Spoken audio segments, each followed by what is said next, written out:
J'espère que vos chambres ont été testées parce qu'ils démontent tout.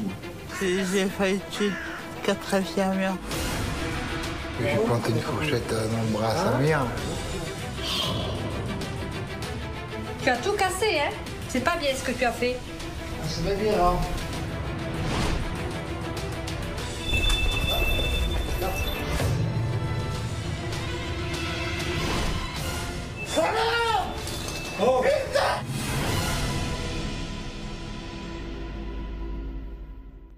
Bonsoir à tous, soyez les bienvenus sur M6. Ce soir avec Zone Interdite, nous explorons l'univers de la folie dangereuse. Des malades qui ont tué ou qui pourraient passer à l'acte. Voilà pourquoi ils ne sont plus gérés en hôpitaux psychiatriques ni même en prison, mais dans les UMD, des unités pour malades difficiles. Vous connaissez peut-être celle de Villejuif, ouverte en 1910. C'est en tout cas la plus ancienne de France. Mais on en compte une dizaine aujourd'hui dans le pays. 10 UMD pour 620 patients enfermés à l'heure actuelle. Des hommes et des femmes internés de force par le préfet dans ces lieux hyper protégés, hyper surveillés, où l'encadrement médical est maximal. On y trouve une majorité de schizophrènes, mais aussi des retardés mentaux et des psychopathes. Et un séjour moyen dans une UMD, c'est 6 mois. Et pourtant, certains malades y passeront toute leur vie, à raison de 420 € par jour de prise en charge. Alors que deviennent ces malades ensuite? Sont-ils vraiment suivis et soignés? Terminent-ils dans la nature? Nous en parlerons tout à l'heure en plateau avec le psychiatre Alexandre Baratta. Mais d'abord, voyez cette enquête saisissante et émouvante que nous déconseillons ce soir aux moins de 12 ans. Elle est signée Laurence Deleur pour Ligne de Mire et pour Zone Interdite. À tout à l'heure. Quelques jours avant Noël, à 4 km du centre-ville d'Albi, dans le sud de la France. Derrière ce mur d'enceinte, un hôpital d'un genre particulier. Il accueille des malades psychiatriques dangereux. Il a ouvert il y a quelques semaines seulement et il va recevoir aujourd'hui son 7e patient. Un homme décrit comme très dangereux, qui se prend parfois pour un animal et possède une force herculéenne. 14 h, c'est en ambulance que le nouveau malade arrive, après avoir franchi un sas de sécurité. Le comité d'accueil est impressionnant. 6 aides-soignants, infirmiers, agents de sécurité. Ils veulent d'emblée montrer aux patients que la force est de leur côté. Bonjour. Regarde Samir. C'est ma planète. C'est ma planète ici. C'est ma planète. Samir, 33 ans, sort attaché sur un brancard. Ça va? Bien, merci. Je suis pas méchant, je suis pas méchant. Très mieux, nous non plus. Attends-nous bien. J'ai grave froid. Allez, par ici. Allez. Monsieur, Madame Maris. C'est le protocole, Samir est emmené directement en chambre d'isolement. 4 murs nus, un lit et une caméra de surveillance branchée en permanence. Il doit y passer au moins 24 heures. Il n'y aura pas besoin des conditions au lit. Tu peux les préparer? On peut les préparer? D'accord. Allez. Des contentions, c'est-à-dire des sangles, au cas où le malade commencerait à s'agiter. Bon, je vais vous expliquer un petit peu. Le médecin viendra vous voir dans l'après-midi, le docteur Tellier, je pense, ou monsieur Hochstetter, un des deux. Il passera vous voir pour vous expliquer un petit peu où c'est que vous êtes, comment ça va se passer. Là, pour l'instant, vous allez rester en chambre. Hein? Vous m'entendez? Samir. Samir. D'accord. Tu sais parler quand même. Moi, j'ai pas compris quand vous faites ça. Il faudrait essayer de me parler. D'accord? D'accord. Un test de mon cœur. Oui, c'est très gentil. Très, très gentil. Donc, vous avez compris que le médecin viendrait vous voir dans l'après-midi? Ouais. D'accord? Pour l'instant, on va vous laisser là, tranquille. Ouais. D'accord? Vous essayez de vous reposer un petit peu. Ouais. Et le médecin viendra vous voir. Je ne suis pas fatigué. Vous n'êtes pas fatigué? Si, un petit peu là. Après le voyage, Samir. De toute façon, il va falloir vous reposer ici. Il va falloir rester ici. Samir était devenu ingérable dans son service psychiatrique. Les 2 infirmiers qui s'occupaient de lui jusqu'à maintenant vont décrire à la nouvelle équipe le comportement inquiétant de ce patient. Il est hospitalisé chez nous donc, depuis février 2011, toujours très labile au niveau de l'humeur, de comportement, exaltation, agitation psychomotrice quasi permanente. Beaucoup de bizarreries comportementales comme vous avez pu le voir. Il fait le dauphin, la panthère. Donc ça nécessite un maintien quasi systématique en chambre d'isolement. Et le recours à la mise sous contention aussi régulièrement. Parce que j'espère que vos chambres ont été testées parce qu'ils démontent tout. faut le savoir. Il démonte tout, il va trouver des combines, mais il démonte tout. Donc des fois, même on croit qu'il est vraiment 2 dans la chambre. Il a tendance à mordre, c'est affolant, quoi. Mais c'est un truc, j'ai jamais vu ça. Ouais. Et souvent, quand je disais il se prend pour un chien, il se prend régulièrement pour un chien dans ses délires et il mord comme un chien. Il te lâche pas. Okay. Il y a un potentiel de dangerosité énorme et qui peut exploser à tout moment. Okay. Un cas extrême, y compris pour des soignants expérimentés. Ouais, mais faut faire attention, vigile. C'est à 4 qu'il retourne le voir. Samir! Samir, asseyez-vous sur le lit s'il vous plaît. Asseyez-vous, merci sur le lit. Merci Samir. Je vois une personne qui est malade. D'accord, on verra plus tard Samir pour l'instant. Pour l'instant, vous vous reposez ici, après on verra plus tard. D'accord?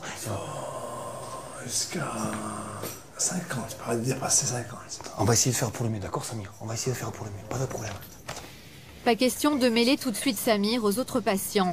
Dans les jours qui viennent, les soignants et les psychiatres vont observer son comportement. Marchez un petit peu, Samir. Vas-y, je m'excuse. Oui. Mais c'est que tu comprends, il passe sur le turquinique et les femelles. Marchez un peu. Tu veux niquer sur la Samir, on marche. Pour le moment, il ne peut donc sortir que dans cette cour grillagée aux murs épais. Oh, papa, dis, maman, dis, gentil, dis, gros, dis, tao. C'est flip, 5 nouvelles UMD, des unités pour malades difficiles comme celle-ci, ont ouvert depuis novembre 2011. La France compte désormais 650 lits contre 450 auparavant. Si ces établissements se sont multipliés, c'est à cause d'un meurtre qui a fait les grands titres des journaux télévisés il y a un peu plus de 5 ans. Une tragédie à Grenoble où un étudiant de 26 ans est mort sauvagement poignardé en pleine rue par un déséquilibré échappé d'un hôpital psychiatrique. Le crime en plein centre-ville de Grenoble fait grand bruit. Le chef de service de l'hôpital qui soignait ce patient est obligé de se justifier devant les caméras. Il n'avait pas de geste agressif ni envers les autres patients, ni envers le personnel.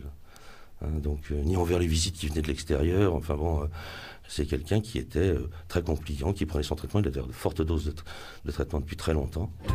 Nicolas Sarkozy, alors président de la République, convoque immédiatement plusieurs de ses ministres. Quelques jours plus tard, il annonce un plan de sécurisation des hôpitaux et surtout la création de ces nouvelles unités censées protéger la société de ces malades dangereux. À Albi, l'équipe de l'UMD a accepté que notre caméra suive pendant plusieurs mois son travail au plus près des patients.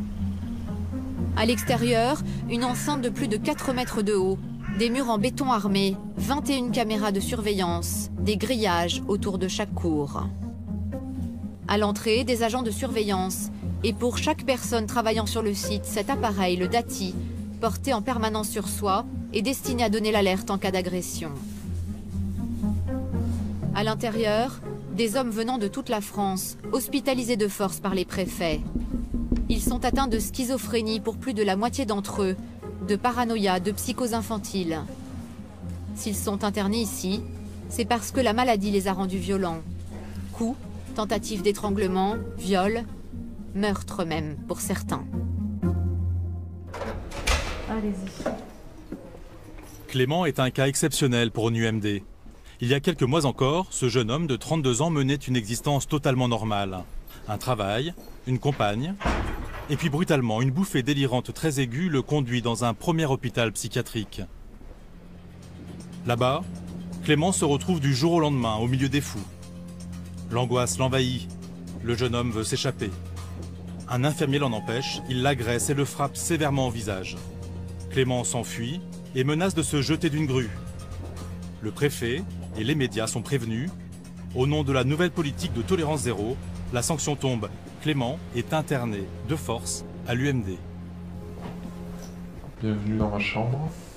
Une pièce de 9 mètres carrés avec un lit, un petit bureau, un tabouret, le tout scellé au sol. Ça fait 2 mois et demi que je suis là, dans cet hôpital prison, on va dire. Ça fait 2 mois et demi que vous dormez là. Voilà, ça fait 2 mois et demi que je suis entre ma chambre et la cour qu'on a juste en face. J'ai pas fait un pas de plus. Mais l'homme s'habitue à tout, la preuve. Pour moi, ça a été un véritable choc puisque tout s'est passé, tout a basculé du jour au lendemain.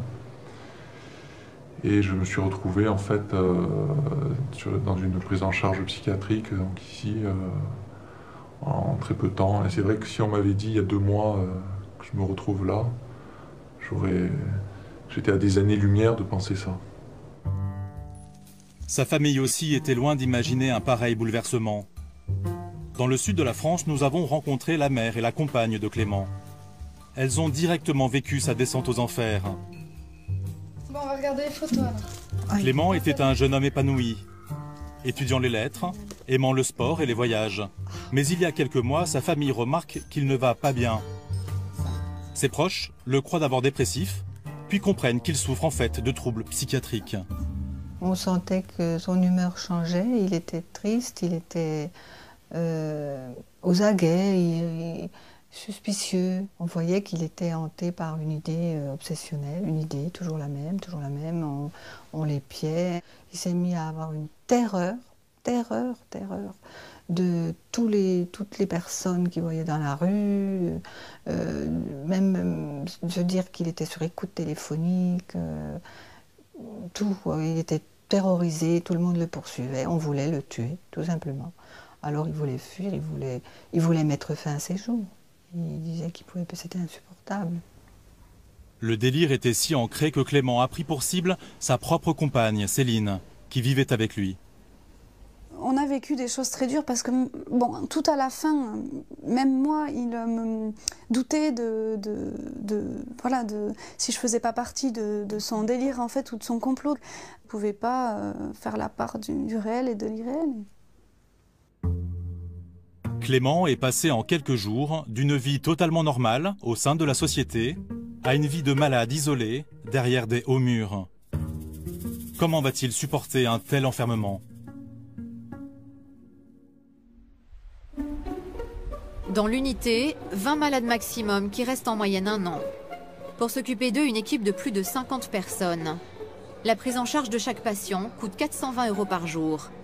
Le prix à payer pour prendre soin d'eux correctement, tenter de les stabiliser et être en mesure de les renvoyer rapidement dans un service de psychiatrie classique. La cour, les patients s'y rendent dès qu'ils le souhaitent. Elle offre un semblant de liberté. Les dialogues fusent, parfois surprenants. C'est une MD pour unité de maladies difficiles. Pour résoudre notre pathologie. Chacun a sa pathologie et chacun a son histoire. Ça y est, le psychiatre a parlé. Donc, notre but ici, c'est de guérir notre pathologie et de réussir de sortir le plus possible et trouver un moyen de la vie quotidienne. C'est le but ici de tout le monde. Alors moi, j'ai aucune pathologie. Le médecin me dit je suis paranoïaque et moi, je prends pas du tout. Alors le problème, c'est ça. Sous ces airs de cantine, chaque repas collectif respecte des règles strictes. Chacun a sa place attribuée. Les patients sont servis à table pour éviter toute agitation et ils sont surveillés en permanence. À la fin du repas, l'aide-soignant de service a une tâche un peu particulière à accomplir, ramasser les couverts. Qu'est-ce que vous faites avec les couverts ? Je les compte et quand ils y sont, eh bien, je les mets là et après je vais les mettre à laver et je vais les recompter une deuxième fois. Pourquoi vous les comptez ? Parce que ils peuvent s'en emparer et ou se blesser avec ou blesser les autres. C'est quand même en inox et c'est quand même potentiellement dangereux donc on n'est jamais trop prudent quoi. Voilà. C'est quand même des gens qui sont ici pour avoir fait des choses assez graves donc c'est plus sage de compter les couverts. Quoi. Et pendant ce comptage, aucun patient ne peut quitter la salle à manger. Ouais, c'est bon, on peut. Je m'installe. Voilà. Ok. Le docteur Hochstetter est l'un des 2 psychiatres de l'unité. Ah, bonjour Alexandre. Je vous vois. Pas tout de suite parce que là je vois quelqu'un d'autre. Hein mais si vous voulez, on peut se voir tout à l'heure. D'accord. Sinon, ça va. Ça va, ouais. Lui aussi vient d'arriver comme les patients et il cherche encore ses repères. Ce matin, il reçoit pour la première fois Samir, arrivé la veille. Chose rare, le médecin a accepté que nous assistions à cet entretien. Bonjour Samir. Samir a 33 ans. Il est malade depuis l'âge de 17 ans, période de ses premières automutilations. Dans son ancien hôpital, il était à l'isolement quasiment 24 heures sur 24, tellement menaçant qu'il était même parfois attaché une semaine entière. Alors là, maintenant, le fait que vous soyez ici à l'UMD d'Albi, qu'est-ce que vous... Ouais. Je voudrais une maison. Vous voudriez une maison? Oui, une maison plein pied. Plein pied? Plein pied, ouais. Ouais, enfin, ici, on est à l'UMD, hein, Samir, hein? Il faut du temps. Ouais. Il faut du temps. Pas précipiter les... Alors ça, vous avez raison, on va rien précipiter, hein, Samir. Rien du tout. Ouais. Mais vous êtes les meilleurs. Parce que je disais, il n'était pas meilleur. Bon, j'arrête. Alors qu'est-ce que vous faites là, Samir? Je fais de la relaxation. Comment? De la relaxation. Je médite. Là, vous allez rester dans cette chambre pour l'instant, mais progressivement, vous pourrez faire des activités, vous aurez accès à un certain nombre de choses. D'accord? Je vous dis au revoir et à bientôt, Samir. Depuis son arrivée hier, ce patient continue de délirer en permanence. Il n'est jamais dans la réalité. Une fois la consultation terminée, le médecin va faire le point avec les soignants. Bon, il est encore bien... On ne peut pas avoir de discussion cohérente. Hein. D'accord. Alors vraiment pas du tout. Hein. On verra comment ça évolue. Voilà. Il peut rester longtemps à l'isolement, un patient comme lui? Ah oui, alors là, l'isolement, ça peut durer très longtemps, hein, s'il le faut, oui, bien sûr. Alors, il faut bien comprendre que l'isolement, c'est pas du tout punitif. Hein. Vraiment, je tiens à le dire. Parce que dans l'idée du public, chambre d'isolement, ça fait punition. Pas du tout, c'est du soin intensif. Puisque ce patient, par exemple, dont on parle, là aujourd'hui, je l'ai vu plus épuisé qu'à son entrée. Et donc l'isolement, ça leur permet évidemment de se poser et d'être moins épuisé au bout d'un moment. Hein. La chambre d'isolement est filmée 24 heures sur 24. Une façon de s'assurer que le patient ne se fait pas de mal et d'observer son état.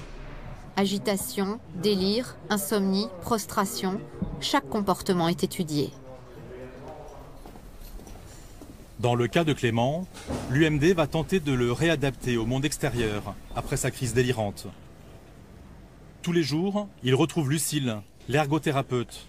Son métier, soigner les patients à travers des activités manuelles, collage, dessin, peinture, poterie, des occupations prétextes pour améliorer la relation aux autres. Vous m'aviez parlé des magazines de décoration. Lucille travaille depuis 6 ans avec ce genre de patients. Des gens comme Clément qui ne supportent pas l'enfermement. Après un long silence voulu, elle va trouver les mots pour dialoguer avec lui. Par mesure de sûreté, un soignant est présent pendant les séances. Ici, on est entouré de murailles. C'est des barrières que vous mettez, oui. Je pense que... On se les met pas, non, elles sont réelles.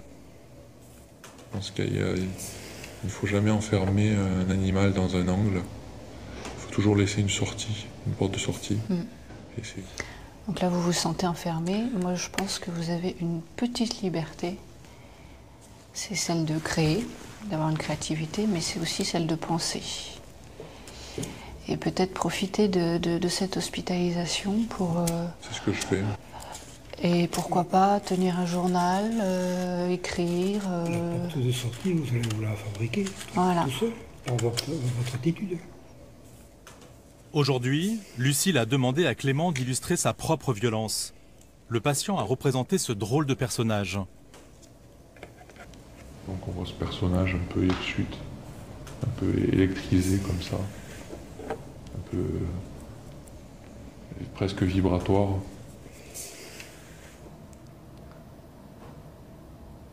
Voilà. C'est ça la violence que vous en faites. C'est quelqu'un d'hirsute qui... C'est quelqu'un qui nous échappe en fait. C'est un personnage qui nous échappe, hein, la violence.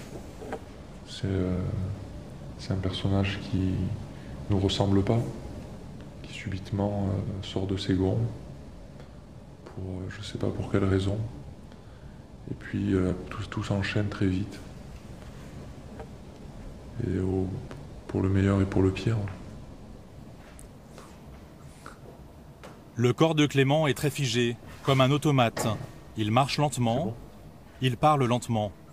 Les effets du lourd traitement que son précédent hôpital lui a administré après l'agression brutale d'un infirmier. Contrairement aux autres patients ici, il n'a pas l'habitude des médicaments. C'est la première fois de sa vie qu'il en prend. Ouais, il demandait un petit peu ce qu'il À l'heure de la avait. relève, entre soignants, on parle justement de son cas. Des infirmiers l'ont rencontré en entretien ce matin, mais sans résultat. Il n'arrive toujours pas à reconnaître vraiment qu'il a été violent. Il est toujours dans la banalisation par rapport au passage à l'acte qu'il a pu avoir. Il nous a raconté l'histoire jusqu'à l'entrée à l'UMD. Mais dès qu'on essaie de creuser certaines parties, notamment les passages violents ou les passages un peu flous dans l'histoire, il ne va pas plus loin. En fait, il tourne un peu autour du pot, il nous embarque vers d'autres choses, mais on a du mal à tirer certaines ficelles.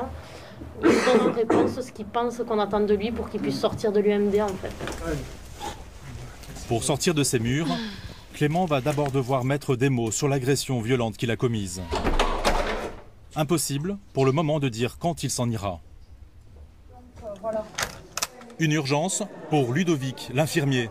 Un patient, Cyril, est persuadé qu'on lui a pris sa revue de moto. Son visage est fermé, tendu. Sa colère peut exploser à tout moment. Daniel s'est trompé en écrivant le nom d'un patient sur le bouquin. Il a écrit son nom à lui alors que c'est pas lui. Allez, venez avec moi. L'erreur est insignifiante en apparence, mais pas pour un patient comme Cyril. Allez, installez-vous là. Il ne supporte aucune frustration. Ludovic, qui a de l'expérience, le sait et préfère donc lui parler. Alors, cette histoire de livre. J'ai bien compris que vous vouliez que ce soit vos livres. Le premier cas, c'est que ces livres ont déjà été achetés par un autre patient. Quand on les a achetés, Daniel s'est trompé en marquant le nom. Elle vous a confondu avec un autre patient, donc elle a marqué votre nom sur ces livres. Ces livres ne sont pas vous, ils sont un autre patient. Contre, Cyril a 28 ans. Il souffre de troubles de la personnalité et d'un retard mental. Lorsque ce patient est frustré, il peut devenir agressif. Non, cela, je vous ai expliqué, Cyril. Je vais aller voir dans votre dressing si je ne trouve pas les livres. Si je trouve les livres, je vous les porterai. Si je ne les trouve pas, demain on en achètera d'autres. Je ne peux pas faire mieux, moi, Cyril. Vous êtes un peu déçu? Ça ira mieux demain, ne vous inquiétez pas, ça ira mieux demain. Très bien, Cyril. Merci. Mais c'est normal. Je comprends. Mais c'est très bien, mais je sais bien que vous comprenez, je sais bien que vous comprenez. C'est pour ça qu'on vous explique, parce que vous contactez quelqu'un qui comprend. Donc, on peut vous expliquer les choses. Hein? Il ne faut pas vous excuser, il n'y a pas de raison de s'excuser. Allez prendre le goûter. Oui. Je suis persuadé qu'on vous a mis l'angoisse énorme. Mais comme vous avez dit tout à l'heure, vous êtes capable de comprendre. Non, je voulais voir les affaires de Cyril pour voir si on n'avait pas ses revues de moto. Ouais, je sais pas. Les affaires des malades sont rangées dans cette pièce. Ils conservent très peu d'effets personnels dans leur chambre et ils sont sous clé. Mickey. Ah ben non, j'ai des Mickey. On va aller voir dans sa chambre. Parce que chez eux, l'angoisse monte rapidement par rapport à ça, quoi. Donc, si on peut les rassurer, c'est notre métier, quoi. C'est quoi. Si vous ne faites pas, le risque, c'est... Ben, le risque, c'est... Oui, le risque, c'est que ben, y a un clash, il y a une réaction qui ne soit pas adaptée, quoi. Même pour une petite revue Même pour une frustration que pour représenter une moto. Ça peut arriver, oui.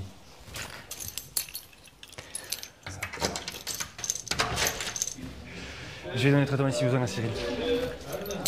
Cyril, très perturbé, tient absolument à prendre son si besoin, un traitement supplémentaire prévu en cas d'urgence par le psychiatre pour calmer les angoisses. Un peu énervé, là. Oui, énervé, je sais pas si c'est le mot, Cyril, réellement. Voilà, ouais. Désappointé, frustré, mais énervé, je suis pas sûr que ce soit le mot adapté. Mais enfin, après, c'est vous qui le ressentez. C'est dans la cour que le jeune homme a eu envie de se confier à nous. Pendant l'entretien, une caméra veille sur notre sécurité. En discutant avec lui, nous découvrons un jeune homme très seul. Il n'a pas revu sa mère depuis 3 ans et il raconte que petit, son père le frappait. Une brutalité qui en aurait engendré d'autres. J'ai une enfance très compliquée. Mon père, il me battait. Depuis la naissance, il me baisse à coups de martinet jusqu'au sang, le dos jusqu'au sang, les fesses jusqu'au sang, tout jusqu'au sang et voilà, le problème c'est que c'est venu de là, j'ai dû avoir des problèmes de comportement. Et pourquoi est-ce que vous êtes arrivé ici? Parce que j'ai failli tuer 4 infirmières. Vous leur avez fait mal ça? Non, il avait juste pris le cordon de téléphone et pris au cou un peu. Pas étranglé, mais à peine un peu. La moindre frustration engendre de la colère chez lui et peut provoquer un déchaînement de violence. C'est ce point-là que l'équipe va tenter de travailler avec lui. Avec les repas, le moment du coucher est l'autre moment délicat de la journée. Les horaires sont stricts. Coucher à 20 h, extinction des feux à 21 h. Les soignants doivent récupérer tous les objets. Le shampoing ce matin, il est où? J'ai rendu. Rien ne reste en chambre la nuit. Ce soir, Stéphanie est de service aux côtés de Ludovic. Vous avez lavé vos dents? Oui. Vous me donnez la brosse à dents, le dentifrice? L'infirmière a l'habitude des malades difficiles comme Xavier, très maniaque avec ses affaires personnelles. Ah, c'est bon, ça vient de tenir. Et le pinceau, oui. Je peux l'essayer pour savoir s'il marche ou pas? Non. Je te l'ai essayé. Non. Vous le reposez. Vous le reposez. Je te l'ai essayé. Non, Xavier, vous le reposez. Je vous ai pas donné ça. Eh bien, vous le verrez demain matin. C'est pas pour maintenant. Merci. Pourquoi est-ce que vous ne l'avez pas donné là? Les volets, qu'est-ce qu'on fait? Parce que c'est pas l'heure du rasoir. Ok, à demain. Il veut vérifier là maintenant tout de suite quelque chose qui n'a pas lieu d'être. Il le fera demain matin. Ces patients difficiles se comportent comme des enfants le soir venu.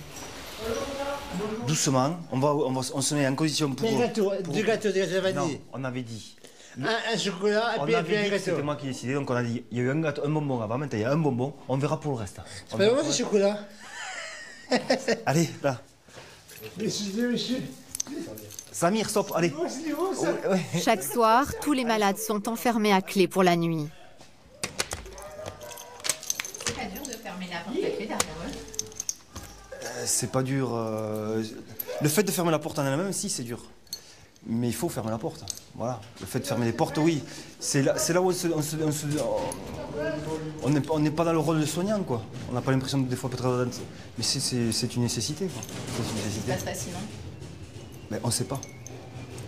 C'est pas trop. C'est pas trop ce qui se passerait. On présume qu'il ne se passerait pas des choses très très positives, donc c'est pour ça qu'on ferme les portes. Si on pouvait les laisser ouvertes, on se ferait un vrai plaisir à laisser les portes ouvertes, il n'y a aucun problème là-dessus. Et si on les ferme, c'est qu'on a justement peur pour leur intégrité, pour l'intégrité des autres, pour voilà quoi. Pour la nôtre, pour celle des soignants, ouais. Dites-moi stop. Même les stores sont commandés à distance par les infirmiers. Ils ne se rouvriront que demain matin, à 7 h précises.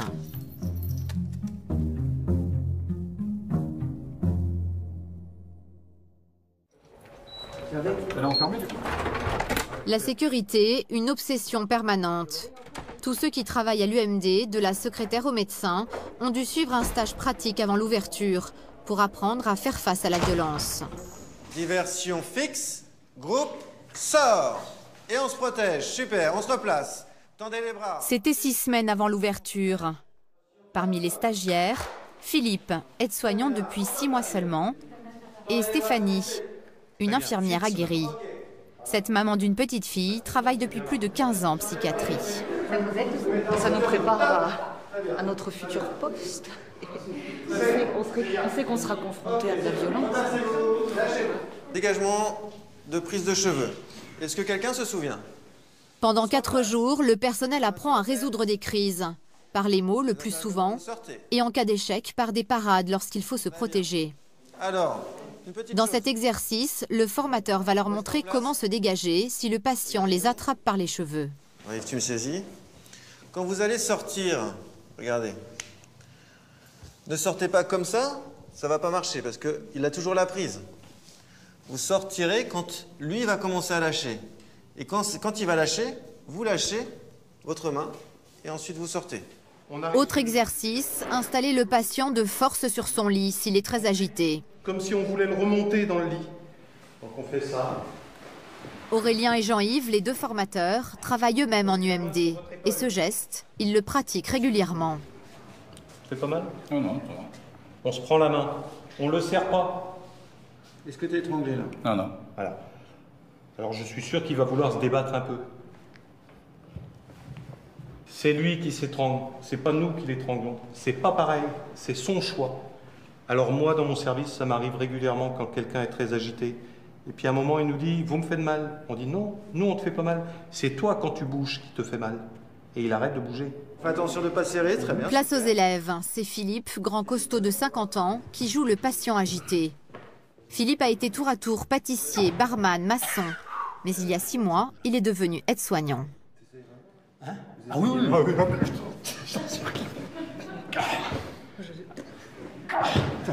C'est confortable, Annabella? Franchement, je me force pas trop. Ouais. On va pas se faire mal non plus. Ah non, ça. Pourtant, vous êtes plus fort que les deux réunis, là. Oui, mais la méthode est apparemment imparable. Et c'est vrai que je ne peux pas bouger. Je ne peux pas. Alors imaginez, si vous la maîtrisez bien, tout le stress que vous allez vous retirer en faisant ça. L'ambiance ce jour-là est bon enfant. Tout cela n'est encore qu'un entraînement. Mais ensuite, il va falloir maîtriser pour de bon des patients. Il y en a plein qui se disent on est là pour soigner, on n'est pas là pour... Oui, tout à fait, mais à partir du moment où on peut risquer notre vie ou au moins notre intégrité physique, il y a un moment, il faut aussi, on ne peut pas se laisser massacrer, entre guillemets.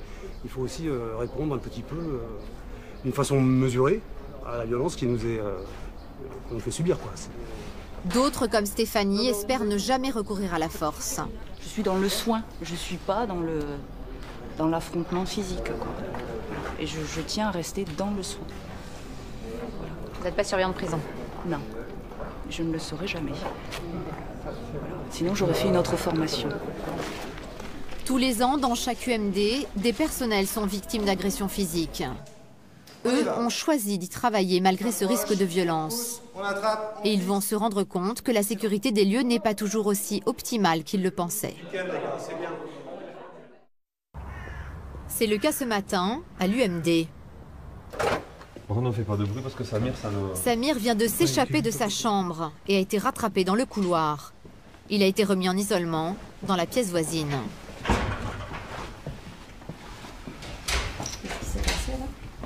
Il a cassé la porte là, un coup de pied. Un coup de pied, il a cassé la porte. Il a redonné un coup là, il a cassé ça là, il s'est retrouvé dans le couloir. C'est la dame qui fait le ménage qui s'en est rendu compte. Tout à fait. Mais elle a pas entendu la porte cassée, mais quand elle a entendu le patient en train de parler dans le couloir, elle s'est cachée directement dans une autre pièce et elle nous a contacté de suite sur le Dati. Et ces portes, elles sont censées être... Blindées. Enfin, solide. Et là, c'est vrai qu'il a mis 3 minutes pour casser. 3 coups de pied, et voilà. La femme de ménage qui l'a découvert, c'est elle, Cathy. Vous êtes un peu secouée? Non, pas du tout, pas du tout. Non, il faut avoir du réflexe, savoir se protéger. C'est le son de sa voix qui m'a dit qu'il devait être dans le couloir. C'est un métier risqué alors ce que vous faites. Finalement, oui, vous voyez, mais on le savait quand même, on est un peu... On nous avait avertis, hein. Mais bon. Vous avez eu envie de venir quand même? Ah oui. Je suis pas peureuse, donc... Allez, on va aller arranger les dégâts de Samir. Et voilà.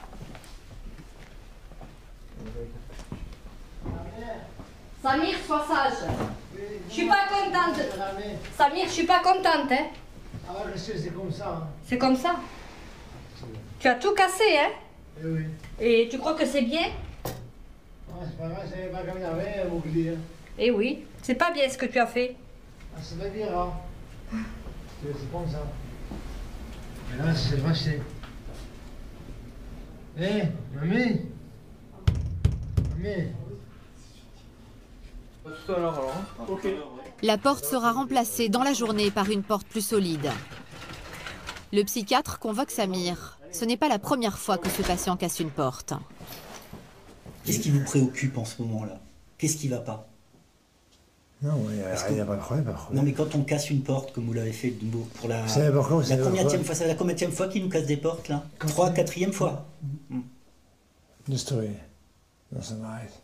Même pas. Mais pourquoi à chaque fois vous cassez les portes? C'est pour moi sortir de la merde. Je suis vraiment pas très là. J'ai que la nuit. Les jours, je dors. Je suis un peu très là. Vous dormez pas. Vous faites quoi là? Je suis pas très là. Comment? Ah oui, je suis là, vrai. Bon bah Samir, ce qu'on va faire, c'est que comme vous avez dégradé votre chambre, vous allez malheureusement devoir rester pour l'instant dans la chambre dite d'isolement. Ouais, j'aime bien cette chambre, j'aime bien. Ah bah si vous aimez, alors tant mieux. J'aime bien, c'est calme, c'est calme. Bon. Donc, ce qui est bien, c'est que vous ne faites du mal à personne. Non, jamais. Mais ce serait encore mieux si... Attendez, laissez-moi terminer. Ouais. Et ce serait encore mieux si vous arrêtiez, je le redis, de fracasser tout ce que vous trouvez. D'accord? Bon allez, vous allez retourner dans votre chambre, hein? Allez. Samir a passé la moitié de sa vie à l'hôpital. Son dernier séjour dehors, c'était il y a 6 ans.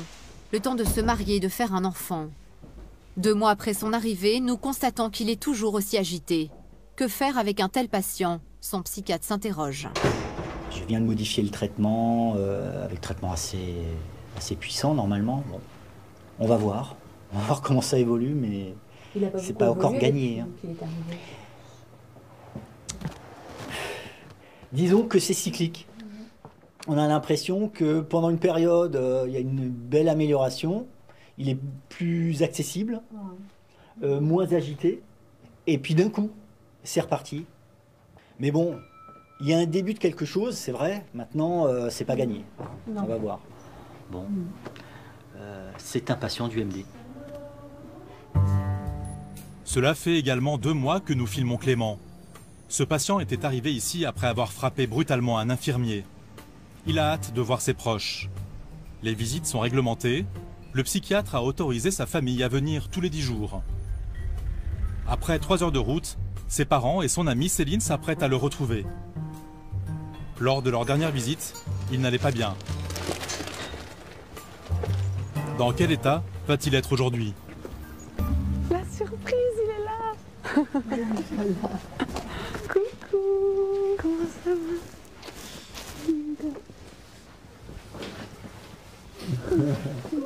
C'est la règle. Stéphanie et une autre infirmière resteront dans la pièce voisine pendant la visite.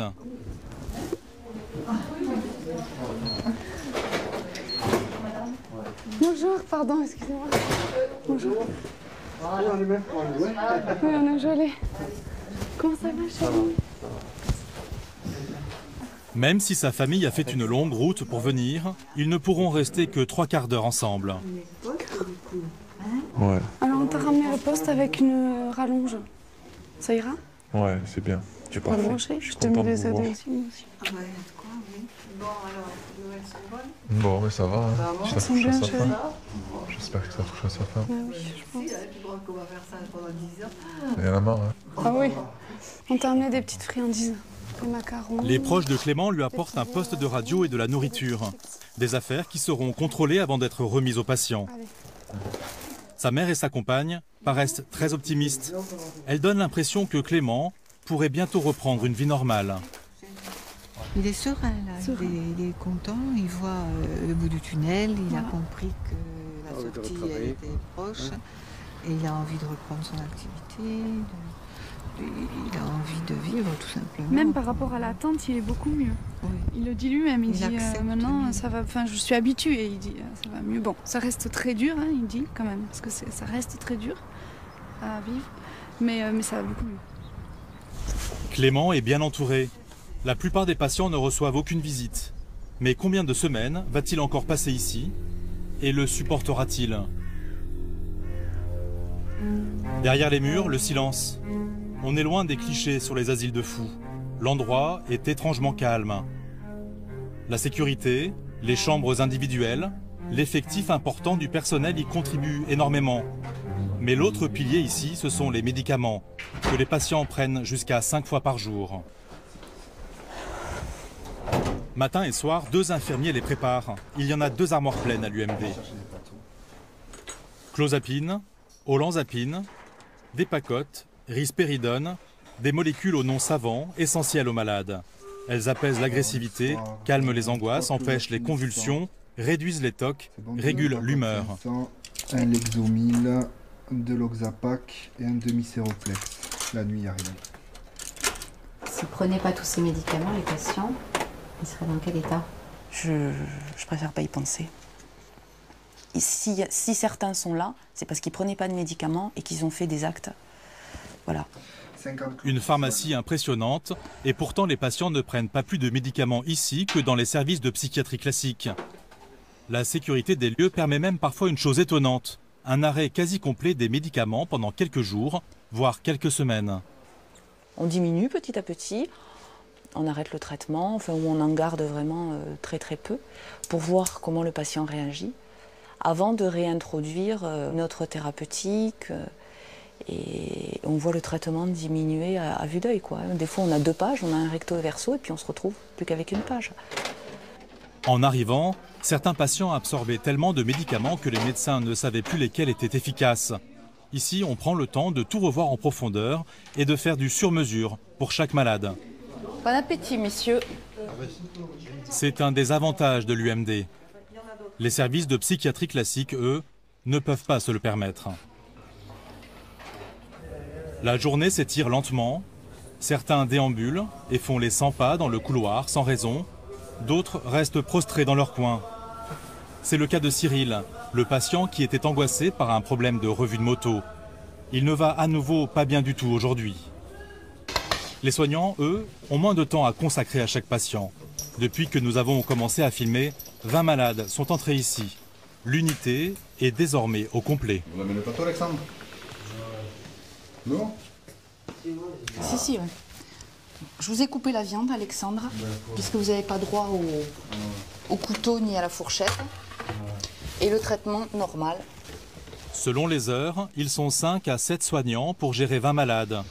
Stéphanie l'avoue, elle est davantage sur ses gardes qu'au début. C'est plus compliqué là maintenant qu'ils sont plein de patients, plus difficile, vous faites plus attention. On est plus vigilant, beaucoup plus vigilant, ouais. Qu'est-ce que vous faites par exemple que vous ne faisiez pas avant? Je saurais pas le dire, mais bon, on est à l'affût de tout. On est à l'affût de tout, de ce qu'il y a derrière nous, de ce qui se passe. Tant qu'on en avait que quelques-uns, ça allait, on arrivait à prendre de la distance. On connaissait les patients, parce qu'on n'a pas eu... C'est arrivé petit à petit, donc... Mais là, 20 d'un coup, on est beaucoup plus attentifs. Forcément, ils nous observent autant qu'on les observe. Ils sont quand même à l'affût de la moindre faille. Puis en même temps, ils ont que ça à faire toute la journée. Oui, c'est vrai. Nous observer. Voilà. Brusquement, tout dérape. L'alarme vient d'être déclenchée. Cyril s'en est pris à Martine, une infirmière, pendant le repas, et l'a insulté. Il est en pleine crise. 6 soignants l'emmènent de force en chambre d'isolement. Une seule solution pour l'aider à se calmer, l'attacher au lit. Oh. Putain! Fils de pute! Ça veut on l'a cherché!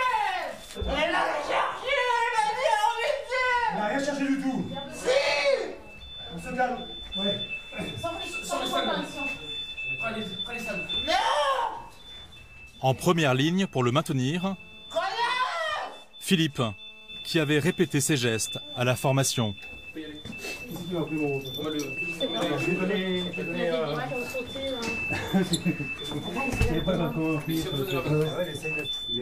Il allait pas bien ce matin, ce patient? Non, il était pas bien en fin de matinée. À quoi vous le voyez? Il nous l'a dit. Il a dit qu'il était en colère. On a temporisé pour le repas et là de nouveau ça va pas.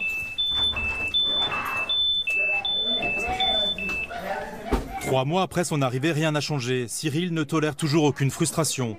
Le psychiatre lui a refusé l'accès à ses affaires personnelles pendant la sieste. Il ne l'a pas supporté. Il voulait avoir ses jeux, ses bouquins, tout, voilà. Donc le médecin a reposé ça avec lui. Il a mal pris, très très mal pris. Il est resté dans sa chambre jusqu'à... Excusez-moi, je suis un peu soufflé. Il est resté dans sa chambre jusqu'à midi, il est venu au repas. Il n'a pas voulu prendre des traitements. Martine a un peu insisté, et puis il l'a pris comme cible, quoi. Et voilà, ça s'est mal passé. La tension retombe. L'événement va être immédiatement consigné dans le dossier médical. Qu'est-ce que vous faites là, Elodie?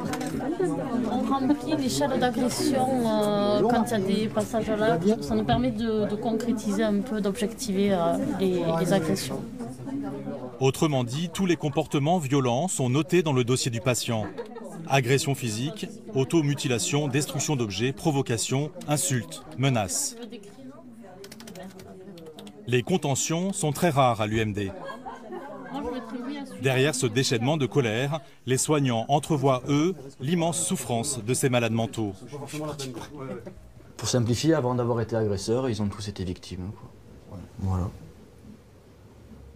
90%, presque 100%. La plupart ont été victimes de violences, d'abus sexuels, voilà, avant de devenir agresseurs. Même ça peut être victime de choses beaucoup plus subtiles, d'abandon, de rejet, de choses. Alors être rejeté une fois, 2 fois, mais tout le temps, bon voilà. Comprendre ces êtres humains et parvenir à les soigner, un immense défi.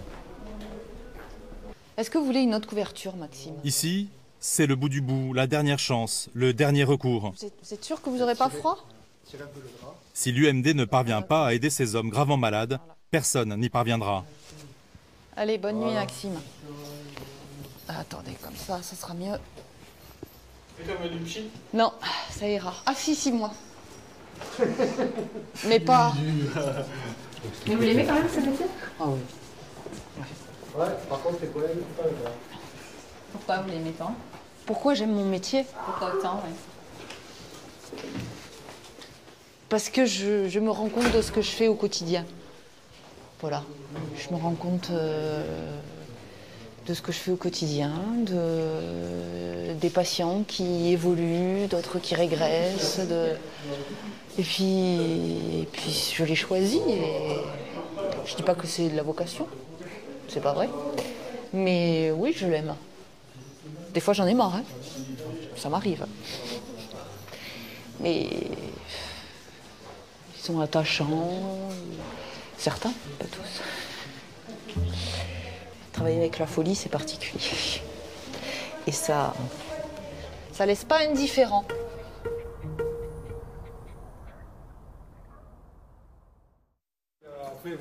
Cela fait 4 mois que notre caméra a pénétré dans l'UMD d'Albi. Samir a passé les 2 premiers mois essentiellement à l'isolement dans sa chambre. Mais désormais, les soignants le sortent pour le mêler aux autres. Un vrai progrès. Samir. C'est le trésor.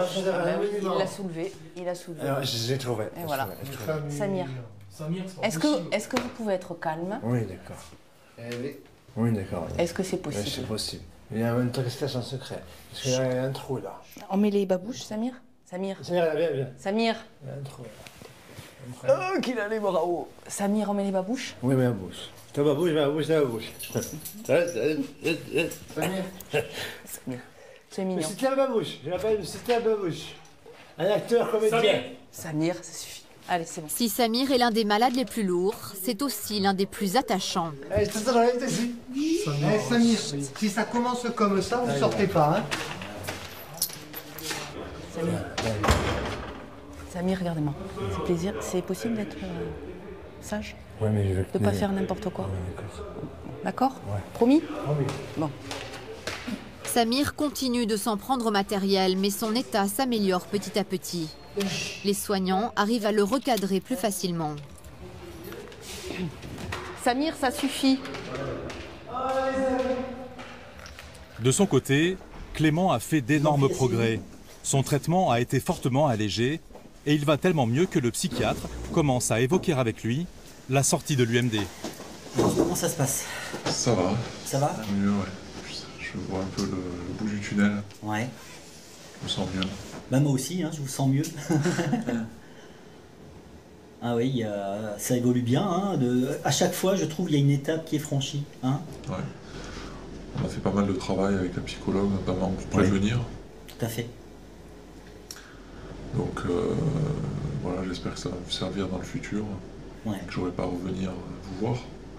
Ah bah écoutez, moi, alors là, c'est tout le mal que je peux vous souhaiter. Hein. C'est de ne plus vous revoir à l'UMD, ça c'est certain. Je l'espère. Hein, non, vraiment. Hein. Ouais. Mais le suivi est hyper important. Hein. Voilà, le suivi et les traitements. Ouais. Et je vous l'avais expliqué, c'est minimum 2 ans de traitement. Très bien, merci. À bientôt. Bientôt. Au revoir.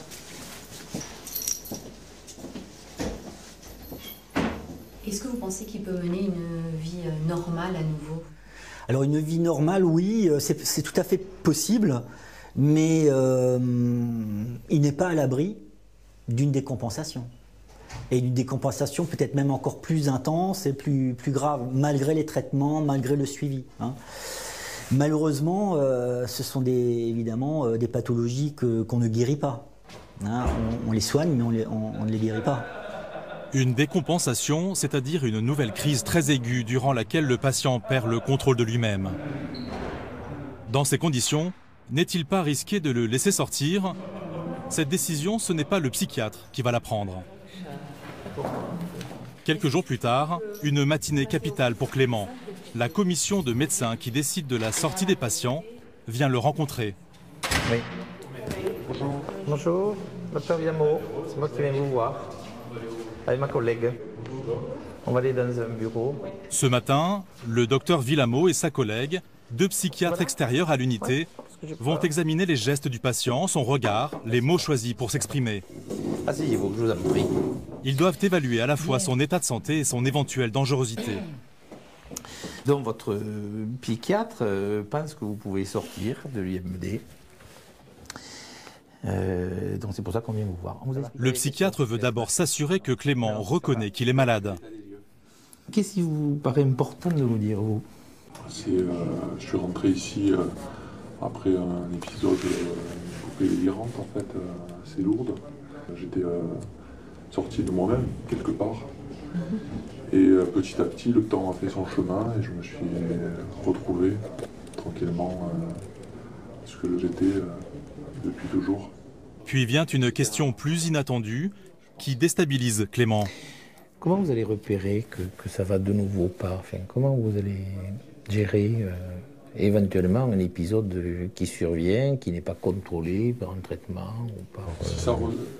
Si ça revient, disons que je connais déjà les éléments, je me connais un peu plus, donc je vais pouvoir prévenir si je peux. Comment vous voyez la suite alors? Comment ça va se passer pour la...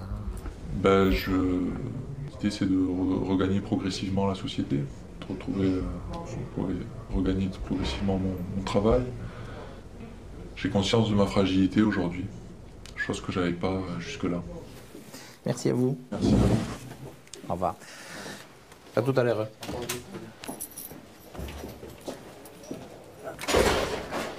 Vous l'avez trouvé comment, ce patient? Oh, là, visiblement, il a bénéficié des soins et il est stable. Hein. Il est stable, il a un bon contact, il parle facilement, il peut douter de est-ce que ça peut revenir. C'est pas une affirmation, ça ne reviendra jamais, ça fait partie de la réalité. Enfin, il est revenu dans la réalité, quoi. Donc, a priori, ça corrobore les éléments donnés du quotidien aussi, parce que c'est pas que cet examen ponctuel qui permettrait de dire tout va bien. Ils peuvent nous raconter ce qu'ils veulent, au fond. Hein. Mais là, il y a une qualité de la façon de le dire qui, quand même, plaide en faveur de l'authenticité de ce qui est dit, quoi. Le docteur Villamo a l'air favorable à la sortie de Clément, mais il doit encore convaincre les 3 autres médecins de la commission. Comme lui, ils sont nommés par le préfet et extérieurs à l'UMD. Ils ne connaissent pas les patients. Secret médical oblige, nous n'assisterons pas à ce débat. Sacha, lui, vient juste d'arriver d'un hôpital psychiatrique voisin. C'est le seul patient qui a accepté d'être filmé à visage découvert. Il n'est pas sous tutelle et a donc son libre arbitre. Lucille, l'ergothérapeute, a compris que le nouvel arrivant aimait la nature. Elle lui propose d'aller jardiner. Un petit coin d'évasion entre deux grillages. Donc moi je pense le mieux c'est de mettre une rangée comme ça ici, là, tout le long.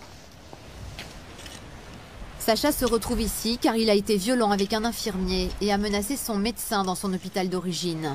Auparavant, ce gaillard d'1,95 m avait séquestré la vieille dame qu'il avait recueillie. Notre fraise chérie. Qu'est-ce que vous faisiez à Paris? J'étais à la rue, je me suis occupé de mon fils. J'ai un fils, putain. Ouais. Il a quel âge maintenant, votre fils? Il a 22 ans. Ah oui, c'est un grand. Et il est à Paris, lui? Il est à Nice, il s'est marié avec une...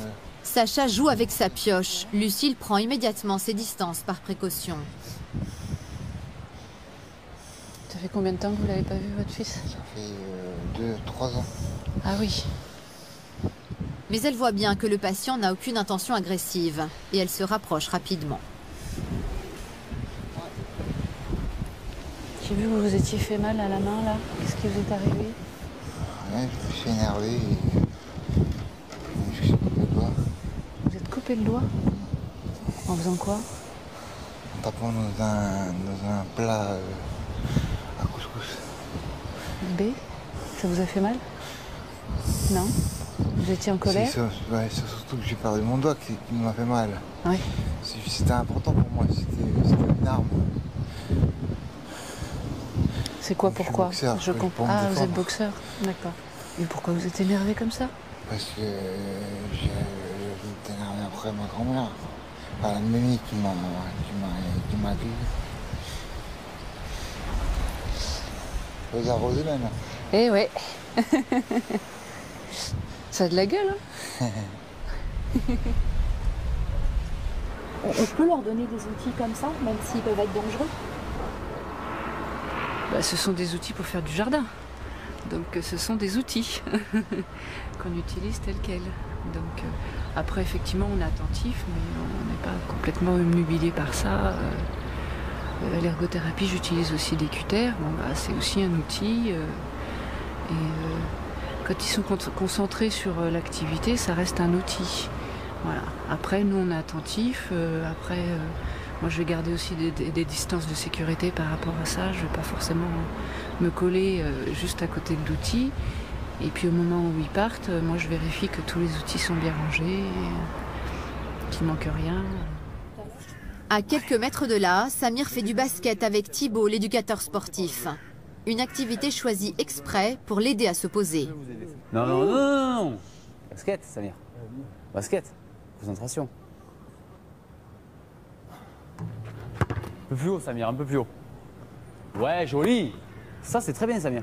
Allez, on commence. Vous avez mis le premier. On va faire le parcours bleu.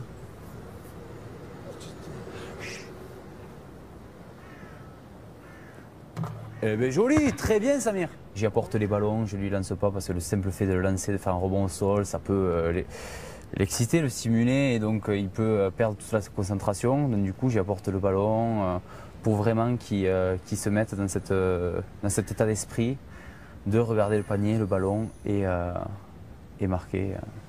Oh putain, j'ai compris, ça y est, ça y est, ça y est. Samir, vous avez compris, c'est bien, mais il ne faut pas perdre cette concentration. Oh bah tu couris. Bravo. Non, doucement, Samir. Samir marque les 15 paniers du parcours et reste calme toute la séance grâce à la technique bien rodée de Thibaut. Vous aimez bien le sport? J'adore le sport, je fais le sport, natation, de faim. Je vais à un moyen de progrès de faim. Ça vous fait du bien là, hein? Des cours? Ouais. Samir. Allez, on rentre. Allez. Samir. Allez, ça s'est bien passé, restez concentré comme pour le basket. C'est super comme ça. Samir, aujourd'hui, est convoqué à un autre rendez-vous. Un rendez-vous dont il n'a pas bien compris l'enjeu. Le juge des libertés et de la détention se déplace avec sa greffière pour le rencontrer. Cette salle de réunion se transforme pour l'occasion en salle de tribunal. Un avocat a été commis d'office pour défendre Samir.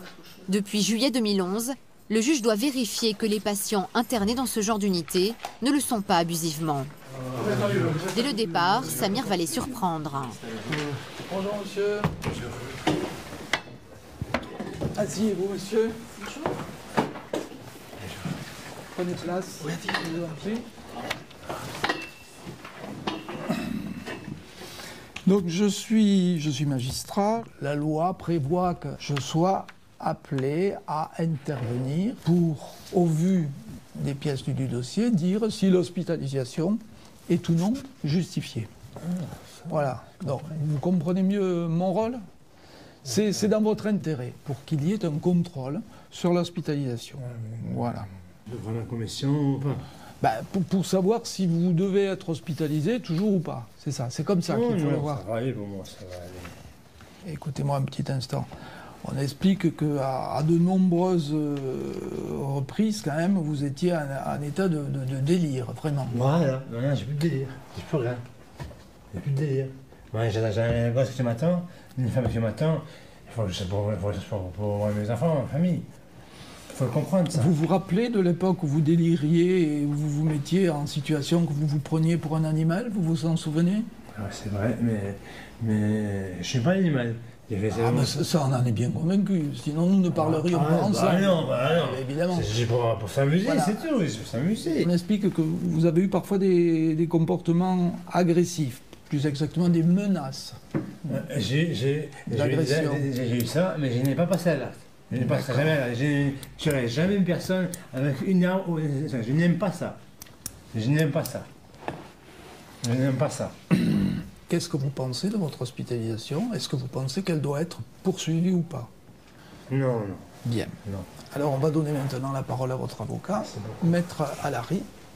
Je pense que, même si je suis à contresens de ce que demande monsieur, je pense que la qualité du personnel soignant de cette unité doit encore être mise à l'épreuve pendant quelques temps, parce que je suis pas absolument certain que les soins pourraient se poursuivre en milieu totalement ouvert et hors d'une unité médicalisée. Je crois qu'il faut regarder les choses honnêtement.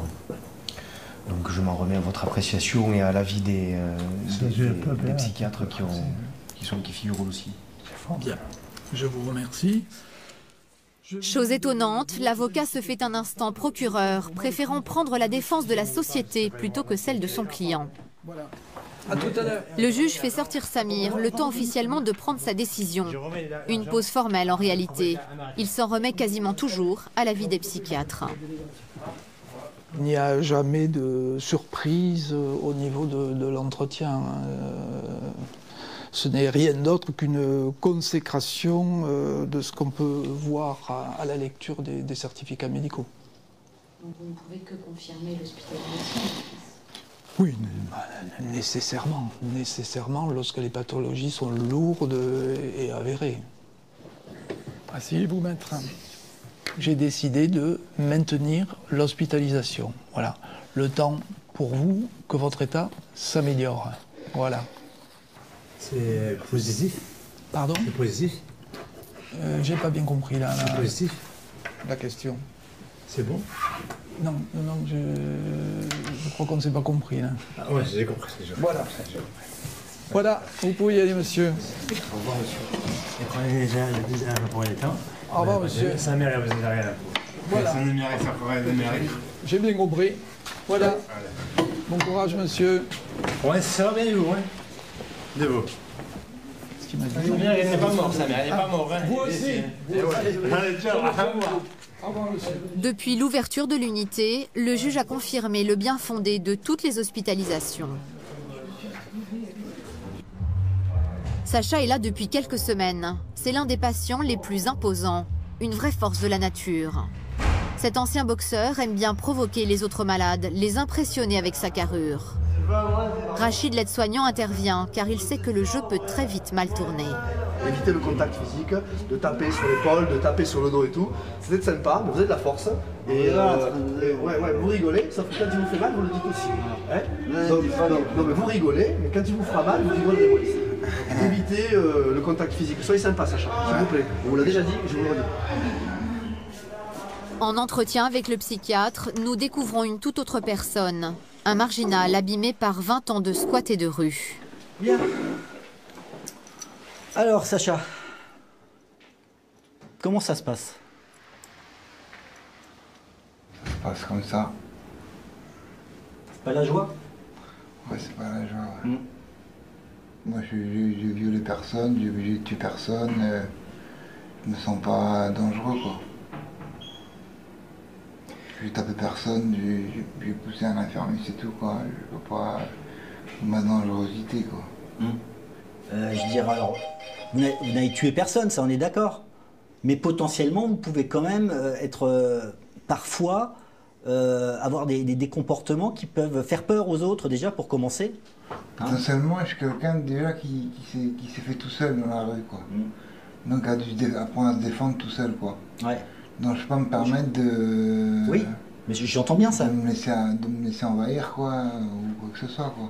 Ça j'entends bien. Mais ce que vous ne percevez pas, Sacha, c'est que ça peut très vite dériver sur des problèmes quand on se comporte comme ça. Ça peut arriver encore. C'est peut-être pas encore arrivé, mais potentiellement ça peut arriver. C'est-à-dire que tout peut arriver. Quand on joue, mais non, mais quand on joue... Potentiellement, je peux m'énerver ici et puis vous attraper par les cheveux et vous mettre la tête dans le micro-ordinateur. Potentiellement, tout peut arriver, quoi. Et qu'est-ce qui va m'arriver après? Il faut que je réfléchisse, qu'est-ce qui va m'arriver? Oui, justement, qu'est-ce qui risque de vous arriver hein? Il y a Florent qui va me tomber dessus. Je sais que vous êtes toujours dans une certaine provocation. Ça, je veux dire, c'est pas grave. C'est pas ça qui est grave. Je préférerais que vous soyez dans un comportement peut-être un petit peu plus adulte, non? Je veux dire, vous avez quel âge maintenant? Adulte. Qu'est-ce que vous voulez être adulte dans un contexte comme l'UMD, franchement? Où je me lève, je me couche à 8h, je me réveille à 7h30, je déjeune, j'attends toute la journée, je fais rien. Qu'est-ce qu'il y a d'adulte vous faites rien. Conditions, quoi. Ce n'est pas vrai. Bon, je crois qu'on va s'arrêter là pour aujourd'hui. Hein? À bientôt. Cet ancien enfant adopté semble tenir des propos cohérents. Mais il a du mal à vivre au milieu des autres et à contrôler son impulsivité. 20 années d'errance sont passées par là. Moi, j'étais à la rue à 15 ans. Avant, j'étais en liberté. Je voyageais à travers la France. Et sans argent, sans rien. Hein. Sans papier, sans rien. Je voyageais à travers la France. Si quelqu'un voulait me parler, je lui parlais. Il n'y a pas de problème. Si quelqu'un voulait manger avec moi, je mangeais avec moi. Pas de problème. Mais j'étais vraiment hors société, quoi. Dur, non? C'est la vie sans famille, hein. Avec les copains, quoi. De survie, quoi. Ça vous arrive souvent de vous énerver, de ne pas arriver à vous contrôler? Plus maintenant. Maintenant, j'arrive à me contrôler. Mais avant, c'est vrai que je partais vite en live. Maintenant, je me contrôle bien maintenant. Mais c'est pas... Je sais pas si c'est dû aux hôpitaux. Je crois que c'est dû aux hôpitaux un peu, ouais.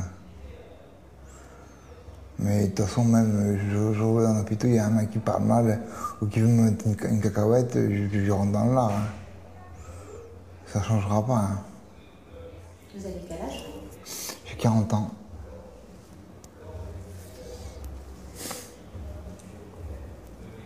Un bel âge? Ouais, mais... Pour moi, c'est pas un bel âge. Pour moi, ça s'est mal passé, quoi. Entre mes 30 ans et mes 40 ans, j'ai gâché un peu, quoi. Le parcours chaotique de Sacha et sa franchise désarmante le rendent touchant, même s'il minimise toujours sa propre violence. À la tombée de la nuit, les malades se retrouvent livrés à leurs angoisses. Samir s'adresse souvent à sa mère via notre caméra. Écoute, maman, je t'aime. Je t'aime, maman. Un jour, j'irai rentrer à la maison. Un jour, quand ça se passera bien, que ça me commence à aller bien, que j'irai mieux et tout ça. D'accord, maman? Qu'est-ce que c'est? Jean-Marc.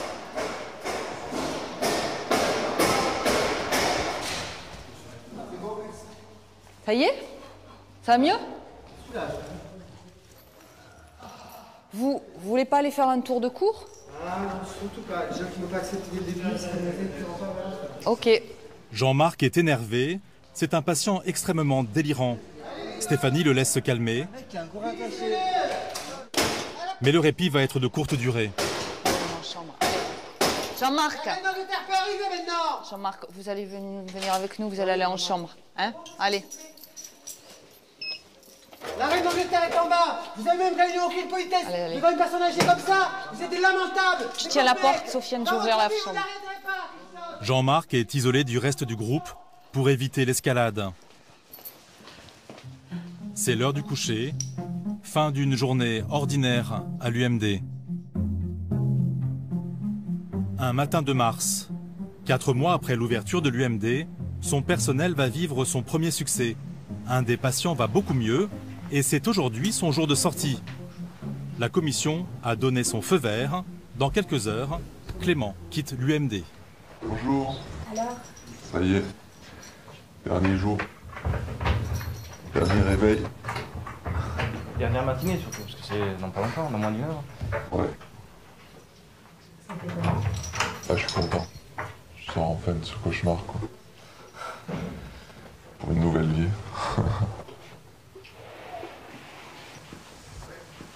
J'amène le petit déjeuner, parce qu'il va pas tarder avec l'heure. Ouais, il faut se dépêcher là. C'est l'heure du pactage. Stéphanie rassemble les dernières affaires de Clément. L'heure aussi de retrouver certains objets du quotidien. Le régime de l'UMD est aussi strict que celui de la prison. Tous les accessoires qui peuvent être dangereux restent sous clé jusqu'au jour de la sortie. C'est le retour des lacets, 3 mois et demi après. Vous n'aviez pas le droit à lacets, c'est ça ici? Non, on n'a pas le droit ici au lacet. Ni aux ceintures. Ça donne envie d'aller crapahuter de nouveau dans la rue. De mettre ses chaussures et de s'évader un petit peu. Derniers allers-retours dans la cour avec son copain Vincent. Cet homme était incarcéré pour le meurtre de sa compagne. Il a été placé temporairement ici car il était très agité en cellule.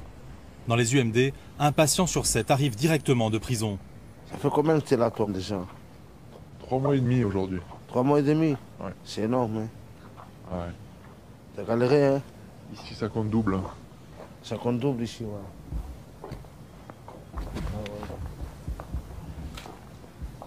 Et qu'est-ce que tu vas faire à Paris maintenant? Je rejoins mon hôpital. Ouais. D'origine, je sais pas pour combien de temps non plus. Et tu auras des visites aussi? Je pense que ça sera plus relax. Modéré. Plus relax qu'ici, ouais. Plus relax qu'ici? Ouais, ouais. Ah, plus pire qu'ici, il n'y a pas, je pense. Non. On appelle ça le gouffre de la mort ici. On est dans le gouffre de la mort, on n'est pas bien. Donc lui, il part, au moins ça me fait plaisir pour lui. Moi, bientôt, peut-être, je veux partir, si Dieu le veut. Voilà, quoi. Bon, tu es arrivé? Ça y est. Allez, c'est parti. Bon, bah les copains. Allez, bon courage. Salut les copains. Ouais. Bonne route à vous tous. Merci. Regarde pas tant, hein. Salut. Eh ben, même connerie que la dernière fois, hein. Prenez soin de vous. L'allée d'honneur. L'allée d'honneur. Oh là là. Tout ça pour vous. Bonne continuation. Bonne continuation. Merci à vous. Merci. 700 km de route attendent Clément. Mais le jeune homme ne va faire qu'entrevoir les paysages. C'est la règle, il retourne directement de là où il vient, un service de psychiatrie près de son domicile, avant de pouvoir rentrer un jour chez lui. Pour les autres, la routine continue, derrière les grilles. Mais il n'y a pas que des patients qui quittent l'UMD. Au bout de 6 mois de travail, Philippe vient de jeter l'éponge. Cauchemar, stress, insomnie. L'aide-soignant que nous avions filmé en formation a craqué. Il a eu le courage d'en parler devant notre caméra. C'est quelque chose qui s'est fait crescendo. Au tout début, ça allait, et petit à petit, la pression est montée, jusqu'à un moment où on se rend compte qu'on va au travail avec un nœud dans le ventre. Le soir, quand on pose, ou le midi, enfin, qu'on a terminé, qu'on pose ses affaires au vestiaire, on se dit, enfin, je parle toujours pour moi, hein, ouf, il ne s'est rien passé aujourd'hui, ni pour moi, ni pour les collègues. Et le lendemain, ça recommence, et toujours un peu plus, un peu plus, un peu plus. Vous aviez peur d'une agression? Oui, oui, oui. Oui, c'est pas évident de s'avouer et d'avouer aux autres qu'on puisse avoir peur, mais je suis bien obligé de le dire. Oui, j'ai eu peur. Oui. Pour moi, pour les autres, parce qu'une situation peut vous échapper et ça peut être lourd de conséquences, quoi. Philippe est toujours aide-soignant, mais il a rejoint un service psychiatrique classique. Aujourd'hui, l'UMD reçoit de nouveaux visiteurs. C'est la maman de Samir, celle à laquelle il s'adressait devant notre caméra, accompagnée de son mari. Ils sont à la fois impatients et anxieux. Leur dernière visite remonte à 4 mois. Ils ne savent pas dans quel état ils vont retrouver leur fils. Chaque fois, c'est nouveau. On ne s'est fait jamais. On est impatient de le voir, comment il va être, s'il a migré, s'il a grossi, s'il est bien, s'il ne délire pas, s'il s'est amélioré. Alors tout ça, on l'attend. Quand vous les rencontrez, Samir arrive, accompagné de 2 soignants. Tu peux monter.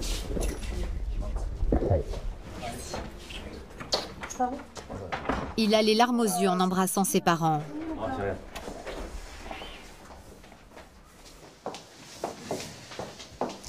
Alors ça va? Ça va, ça va. Ça va, dis-moi comment tu vas. Ouais, ça va, je travaille ici, je suis content. Je travaille ici avec les infirmiers, les médecins. Ça m'a donné tous les remèdes. Mais crois maintenant. Je crois. Et moi, c'est mon avenir ici. C'est mon avenir. Je vais rester ici pour guérir les malades. Tu comprends? Je comprends. C'est bon, t'as compris? Oui, je comprends.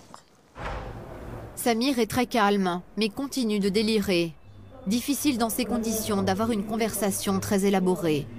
L'essentiel n'est de toute façon pas dans les mots qui se disent. 1 heure déjà s'est écoulée. Il est temps de se séparer. Tu vas pas. Non.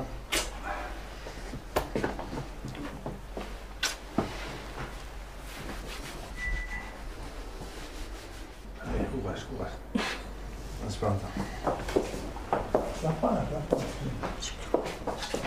T'es heureuse, tu vas la ça. Allez. Accroche, t'arrêtes pas. Samir est étonnant, c'est lui qui réconforte son père et sa mère. Ne pas ça la route. Bon, fais mon aise. Réveille-toi. D'accord, ça y va, tu sais pour moi. Tu vas bien. Oui, ça va. Toi aussi. Ouais. Viens, voilà, la plan, comme ça, tu vas sortir d'ici. D'accord. Au mois de novembre, hop. D'accord? Inch'Allah. D'accord? Allez, monsieur. Au revoir. Au revoir, madame. Et à bientôt. Au revoir. Alors, on y va, Samir? Allez, j'ai compris. Allez, va. Des bips, des serrures. Bisous. Au revoir. Ne viens pas. Ciao. Des portes qui claquent derrière leur fils. Le quotidien de ses parents depuis 6 ans. C'est comme ça à chaque fois. On a le cœur gros en venant et en partant. Vous l'avez trouvé comment alors aujourd'hui? Ça va. Un peu délirant quand même. Mais ça va. C'est dur de voir son propre enfant enfermé? Très dur. Très dur. Je crois que la chose la plus pénible qui soit. Pour des parents. Pour une mère. On aimerait bien être à sa place, mais on ne peut pas.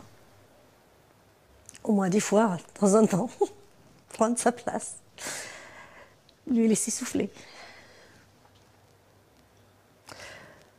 Parce que ça fait quand même longtemps qu'il souffre.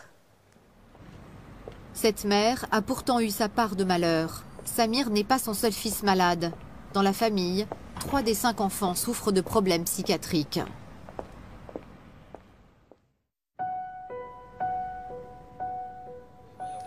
Pour Sacha, il y a du nouveau, 5 mois après son arrivée.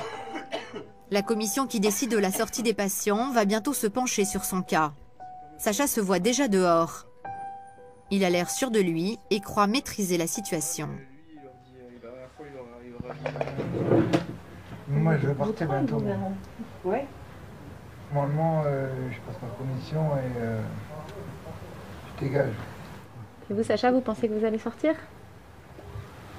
Oh ouais, je vais faire des beaux sourires. Je vais faire du charme. Chanson, voilà. Je vais faire une chanson. Une partie des chefs. Tchac, tchac. Ça suffit les beaux sourires? Tu aurais son courrier à ça. T'inquiète pas, j'ai mon programme dans la tête. Autrement dit, une stratégie de séduction pour amadouer la commission. Vous avez peur des questions qui vont vous poser? Non. Les questions, c'est comment ça s'est passé mon séjour ici. Qu'est-ce que je veux faire plus tard. Si je veux me marier. Je vais me marier avec Lucille. C'est pas possible, je suis déjà prise. Elle est déjà prise. Sacha est confiant, pourtant il a agressé récemment un patient. Vous pensez que ça va bien se passer à la commission? Bah ouais. À part que j'ai planté une fourchette dans le bras à Samir. Vous avez planté une fourchette dans le bras de Samir? Ouais. Mais c'était pas méchant, quoi. J'ai pas voulu le planter, quoi. C'est juste, il m'énerve, hop. Vous avez peur que ça joue à la commission? Ouais, j'ai peur, ouais. Parce que pour tout le monde, c'est une arme, quoi. Alors que c'est un outil, quoi. C'est-à-dire? Ben, une fourchette, c'est un outil. On mangerait avec des baguettes, tu vois, mais un coup de baguette.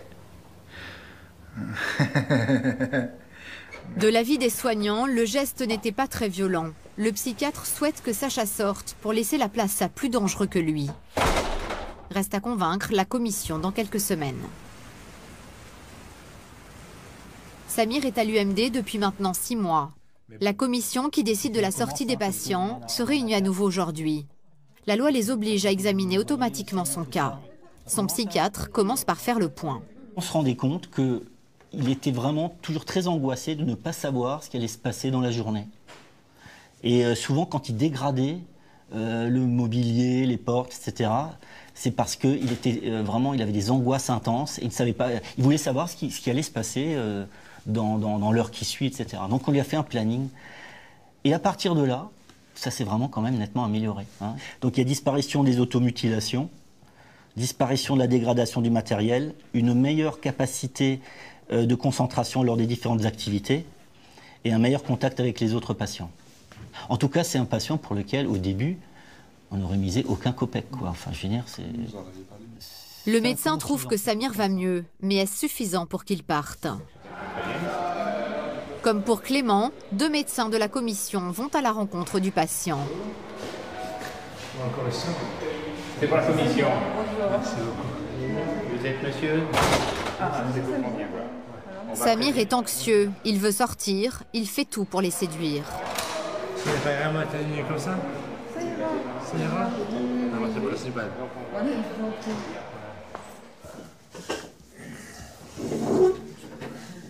Bien, donc bonjour. Bonjour.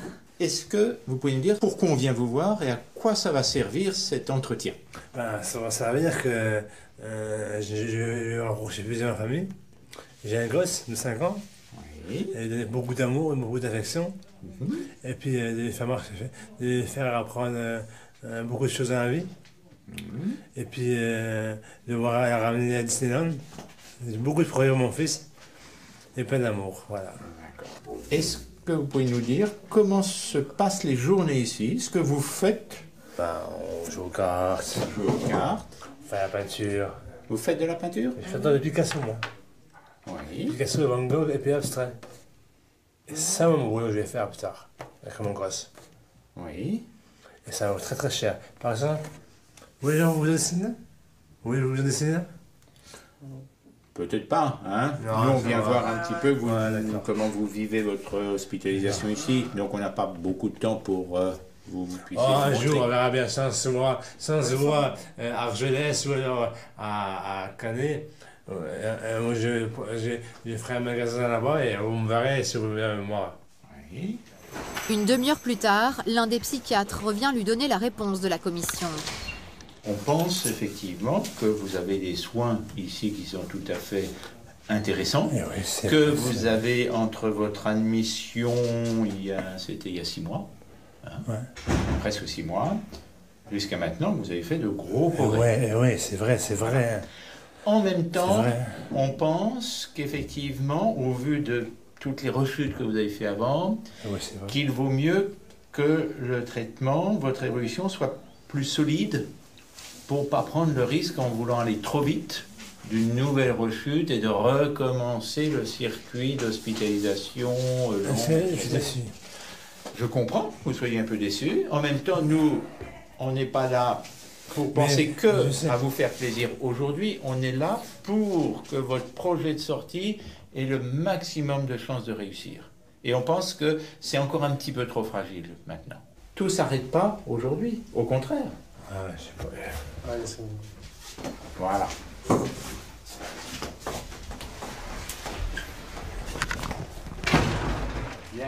Malgré sa déception, Samir fait l'effort de serrer la main du psychiatre de la commission. Laurent l'infirmier sent malgré tout que Samir est très tendu. Il tente de le raisonner.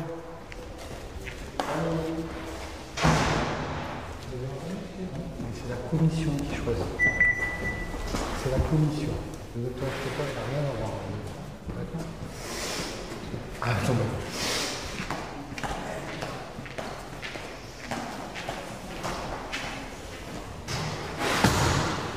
Samir vient de claquer la porte. L'infirmier décide d'intervenir avec un agent de sécurité et de l'amener dans sa chambre avant qu'il ne devienne incontrôlable. Ce qu'il vous faut entendre, Samir, c'est qu'il y a eu beaucoup de progrès. C'est important, ça. C'est important. J'en fais tout, c'est sûr. C'est un peu trop fragile. Regardez comment vous vous énervez, là. Vous leur donnez raison à la commission. Ouais, c'est vrai. Je ne pour rien. Hein? Non, vous finirez pas ici, Samir. Le problème, il n'est pas là. Est-ce que ça va aller, Samir? Vous voulez que je vous amène aussi besoin? Hein? Samir? Et mourir, c'est mieux. Non. Moi, je suis pas d'accord avec vous quand vous dites ça. Ouais, c'est vrai, ça dort. Allez. Samir, vous... Non.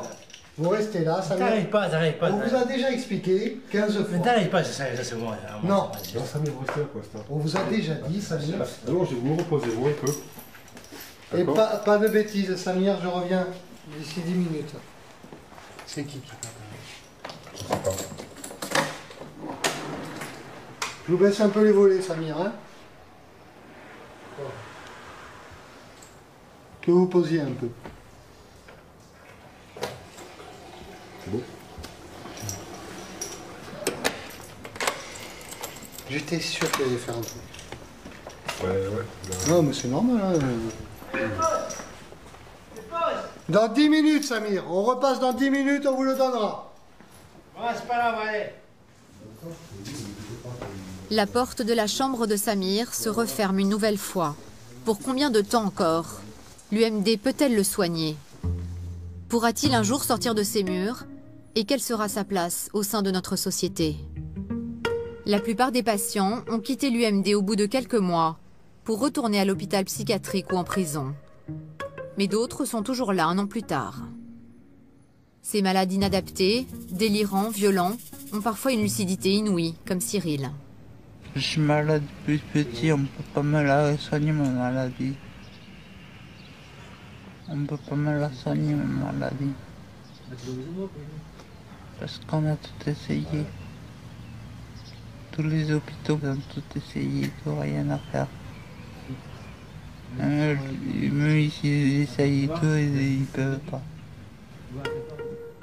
Ce qui enferme avant tout Cyril et les autres patients, ce ne sont pas les murs, les grillages. C'est leur maladie, à jamais.